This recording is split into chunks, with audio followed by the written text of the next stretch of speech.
কেউ কেউ গাছের গায়ে ও শিকড়ের বিভিন্ন অংশে লিখছেন প্রিয়জনের নাম। প্রকৃতি তার বুকে কতই না ঐতিহ্য লুকিয়ে রাখে। সেই ইতিহাসেরই জীবন্ত সাক্ষী হয়ে দাঁড়িয়ে আছে শতবর্ষী এই শিমুল গাছটি, যা তার সময়ের সীমারেখা পেরিয়ে রচনা করেছে এক মহাকাব্যের। গাছটি কুড়িগ্রাম জেলার ফুলবাড়ী উপজেলার ফুলবাড়ী সদর ইউনিয়নের পুটিচন্দ্রখানা গ্রামে অবস্থিত। গাছটির দুপাশে বিচরণ করছে দুটি সুবিশাল শিকড়, যা গাছটির বিশেষ পরিচয় বহন করে। স্থানীয় জনৈক্য ব্যক্তি টোটন বাবুর পৈতৃক সম্পত্তির 8% জায়গা জুড়ে দাঁড়িয়ে আছে গাছটি। তবে গাছটি ব্যক্তি মালিকানা সম্পত্তিতে অবস্থান করলেও কখনোই গাছটিকে কাটতে পারেননি কেউ।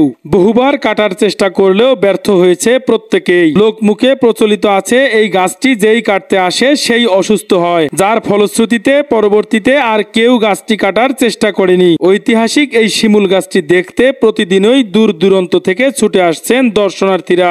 আবার অনেকেই করেন গাছটিকে ছুঁয়ে মানত। কেউ কেউ গাছের গায়ে ও শিকড়ের বিভিন্ন অংশে লিখছেন প্রিয়জনের নাম।